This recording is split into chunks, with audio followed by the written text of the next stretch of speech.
करता हूं, हमारे देश में 8 नवंबर 2016 को नोटबंदी करके जो आर्थिक तबाही नरेंद्र मोदी ने लाया, दुनिया का कोई भी हमारा भारत का दुश्मन इतनी बड़ी बर्बादी नहीं ला सकता था।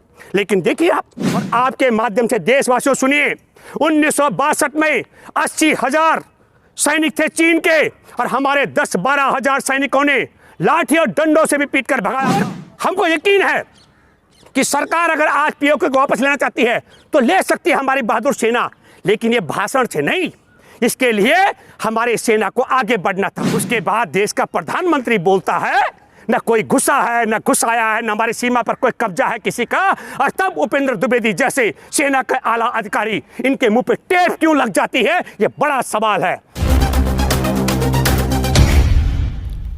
देश की सच्चाई सच छुपने नहीं देंगे। और आज मैं आपके साथ बात करूंगा कि देश में जो अहम मुद्दे हैं, बहुत जरूरी मामले, किस तरीके से उन्हें किनारे करके कृत्रिम तरीके से मामलों को आगे बढ़ाया जाता है, एक।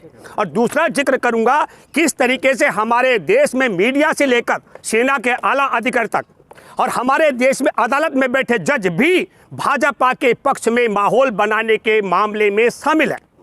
पहला मैं जिक्र करूंगा आपसे, आप सब लोगों ने देखा होगा कि गुजरात के दूसरे चरण के चुनाव के बीच में नवंबर का मैं जिक्र कर रहा हूं, 22 नवंबर का, हमारे देश के उत्तरी कमांड के incharge major general Upendra Dwivedi ऐलान करते हैं, चुनाव के बीच में यह ऐलान करते हैं कि हम पीओके को वापस लेने के लिए तैयार हैं। और यह ऐलान तब होता है जब दूसरे चरण में गुजरात के मतदाताओं को प्रभावित करना होता है। आपको बताता हूं, 1994 में हमारे देश की संसद में पीओके को वापस लेने का प्रावधान पारित हो चुका था, प्रस्ताव 1994।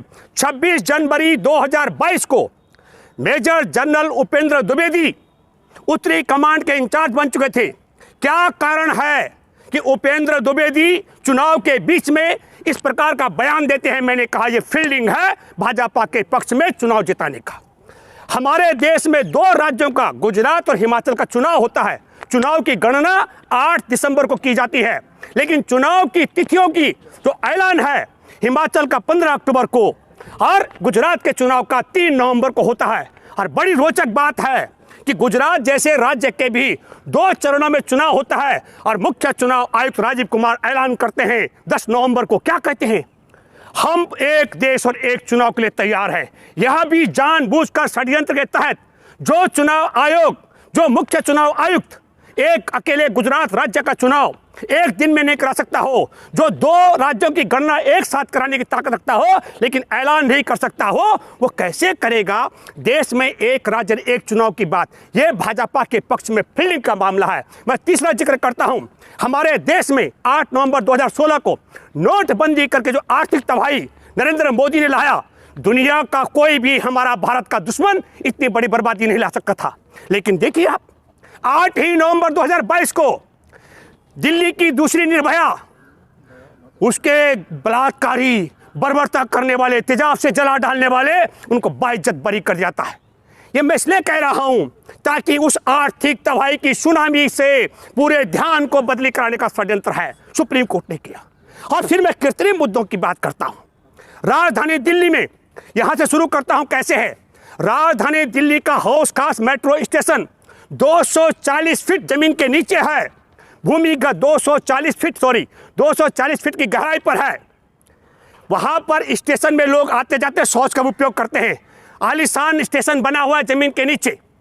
असली मुद्दा यह है, मैं सवाल से कर रहा हूं कि राजधानी दिल्ली की 50 लाख से ज्यादा अनाधिकृत कॉलोनी में आबादी रहती है। 50 लाख आबादी दिल्ली की अनाधिकृत कॉलोनी में, जिनमें भूमिहीन और सबसे बड़े असंगठित क्षेत्र में काम करने वाले मजदूर हैं। राजधानी दिल्ली का मैं दावे से कह रहा हूं, असली मुद्दा क्या है?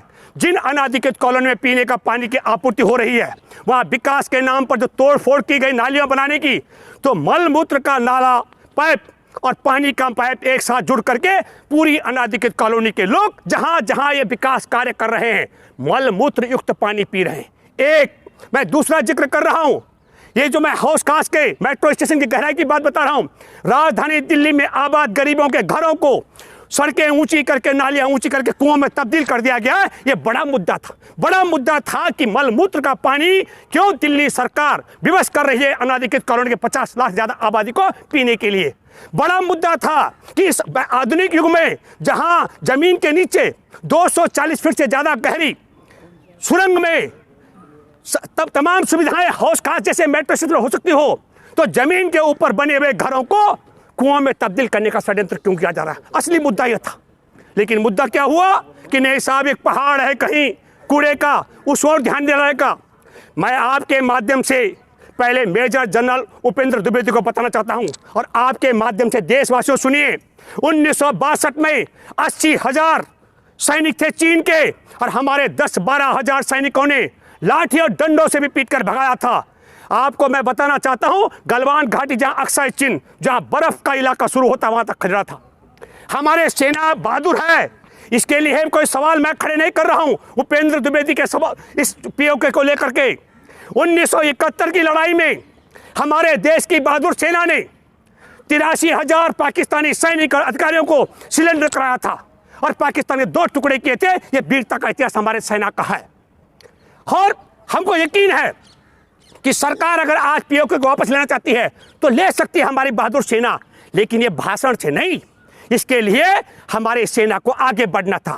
तब मैं सवाल कर रहा हूं कि सवाल हमारे देश की इस बहादुर सेना का 5 मई 2020 से गलवान घाटी में कब्जा करके बैठे चीनी सैनिक 6 जून 2020 को हमारी सेना का कमांडर उनसे बात करता है और 15 जून को वही चीनी सैनिक हमारे 20 निहत्थे जवानों को पीट पीट कर मार डालते हैं और क्षेत्र को अधमरा कर देते हैं। तो यह बात सार्वजनिक होनी चाहिए कि सेना के कमांडर ने क्या बात की थी चीन के कमांडर के साथ कि उसके बाद उन्होंने हत्या कर दी। 3 जुलाई को 2020 का मैं जिक्र कर रहा हूं, हमारे देश के राष्ट्रीय सुरक्षा सलाहकार अजीत डोभाल ने चीनी विदेश मंत्री के साथ में वो क्या चर्चा की कि हमारे जवानों की हत्या के बाद भी चीनी सैनिक वहीं डटे रहे।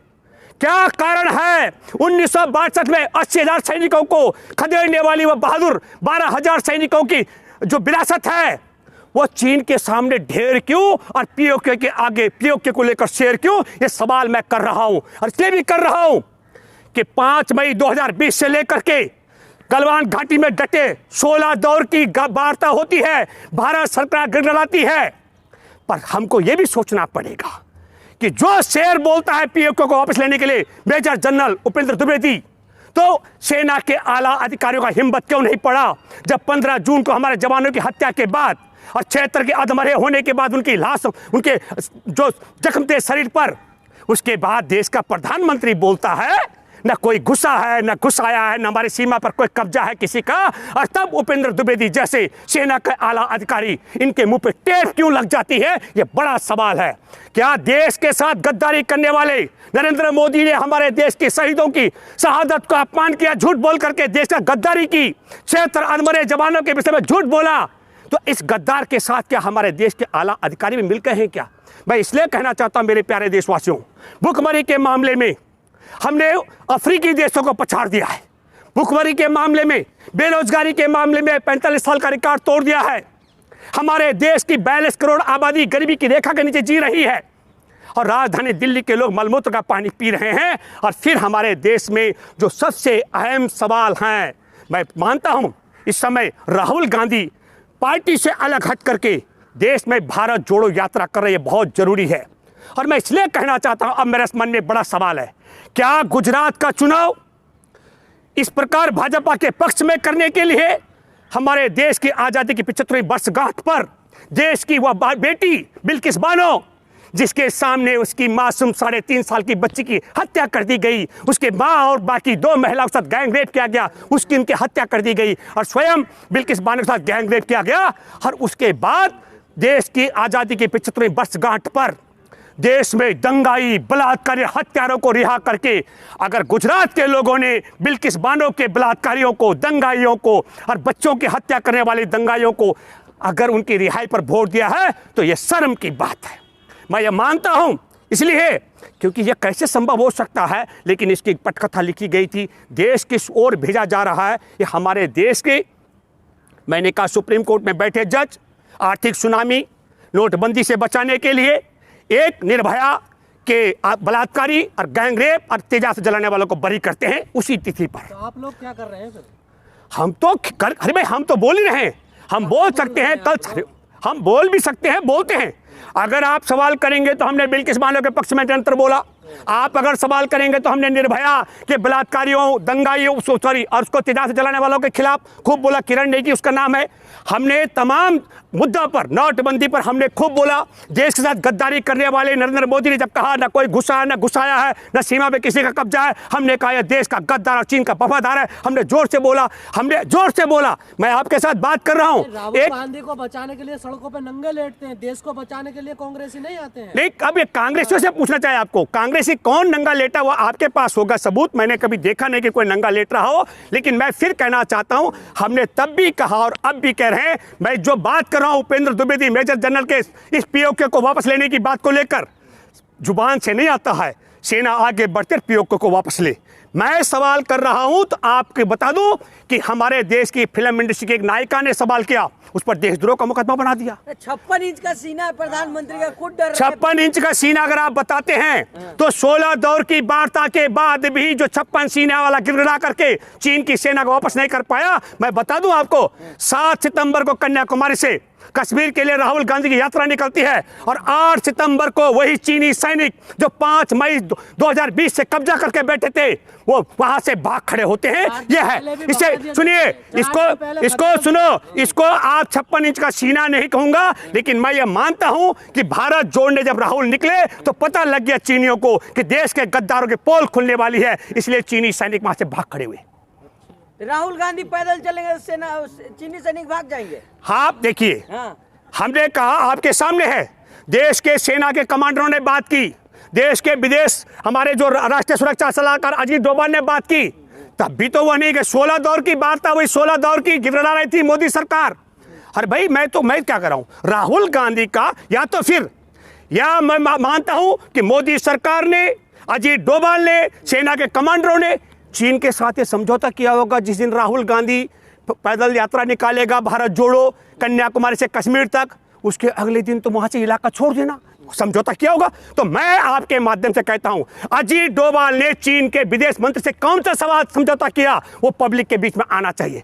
6 जून को सेना के कमांडर ने चीनी सैनिकों के साथ क्या समझौता किया, जिसके बाद 15 जून को हमारे जवानों की हत्या कर दी गई, वो समझौता आना चाहिए। और प्रधानमंत्री ने 20 जवानों की शहादत के बाद, 76 के अधमरा होने के बाद क्यों कहा कि, एक मिनट, क्यों कहा कि कोई गुस्सा नहीं। जी, अमित शाह ये कह रहे हैं कि 2005-2007 के बीच राजीव गांधी फाउंडेशन ने जो चीनी दूतावास से 1 करोड़ 35 लाख रुपए लिया, उसका क्या हुआ? तो जो पैसा लिया वो इनके पास, देखिए जो आपने कहा, उसके लिए तमाम एजेंसियां हैं, उनके लिए तमाम एजेंसियां, वो एजेंसियां अपना काम करेंगी। उसके लिए सुनो, उसके लिए मैं तो वो नहीं हूँ। अरे भाई, हमारे देश में पहले प्रधानमंत्री ने देश को 194 करोड़ रुपए दिया, तो उसके लिए वो कहते हैं कि ये तो विकिपीडिया पर ऐसे ही चल रहा है। हम जब एक बात बता दें आपको, जो सवाल आप करते हैं, तो मैं भी कहता हूं, हमारे देश की आज़ादी का तिरंगा, उसका विरोध करने वाला हेगड़ेवार इनका नायक है।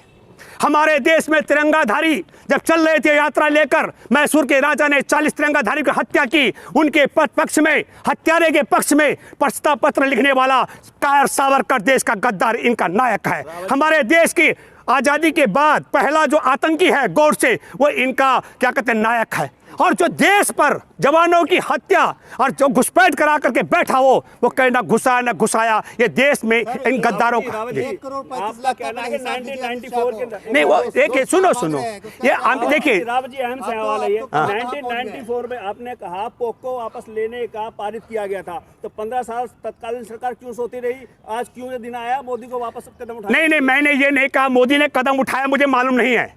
मैंने ये बात कही कि 1994 में यह प्रस्ताव संसद में पारित हुआ।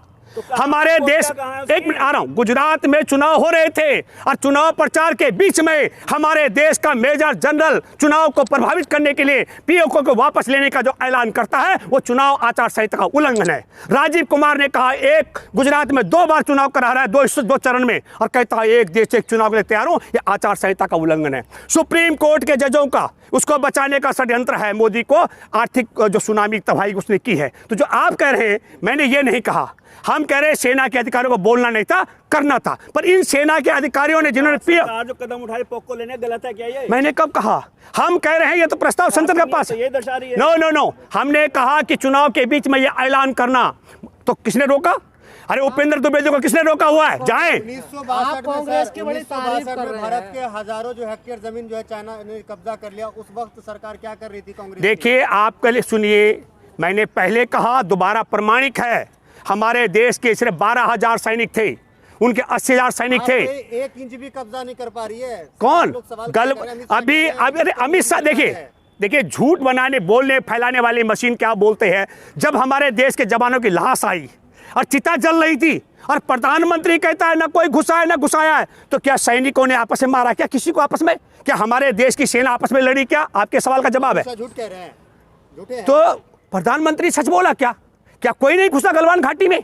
हमारे 20 जवान ऐसे मर गए, हमारे 76 जवानों की खाल ऐसे निकल गए देश से। क्या झूठ बोला कि नहीं बोला?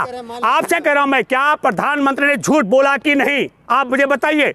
और मैं फिर हैरान हूं कि जो अधिकारी पीओके के लिए बोल सकते हैं, वो गलवान हमले पर और गलवान की घुसपैठ पर क्यों मौन है? ये बड़ा सवाल है। मतलब आपको लग रहा है सब मिले हुए हैं? दिख नहीं रहा। बिल्कुल, बिल्कुल 101%। मैं कह रहा हूं, जिस प्रकार उपेंद्र द्विवेदी मेजर जनरल ने कहा पीओके को लेकर के, मैं अपील करता हूं मिस्टर उपेंद्र द्विवेदी, अगर मैं झूठ बोल रहा हूं कि चीनी सैनिकों ने घुस करके गलवान घाटी में हमारे 20 निहत्थियों की हत्या की, जवानों की 76 को मार मार के अधमरा किया, अगर मैं झूठ बोल रहा हूं तो मेरे खिलाफ राष्ट्रद्रोह का मुकदमा बने। और अगर मैं सच बोल रहा हूं तो डूब मरो शर्म के मारे, तुम भी तो सच बोलने का साहस करो। ये मैं बोल रहा हूं। आप कांग्रेस को इतना अच्छा बता रहे हैं, रवि किशन कह रहे हैं कांग्रेस की वजह से मेरे 4 बच्चे पैदा। अरे भाई देखिए, सुनिए, आप देखिए, वो महिला है, महिला पर देखिए, मैं रवि किशन ने अपनी पत्नी के चीर हरण का, चरित्र हरण का जो आरोप लगाया कांग्रेस पर, देखिए मैं फिर अगर कहूंगा तो इनका आइकॉन है, आज सुनो, पेशेवर बलात्कारी आसाराम, वो इनका बापू है नरेंद्र मोदी का।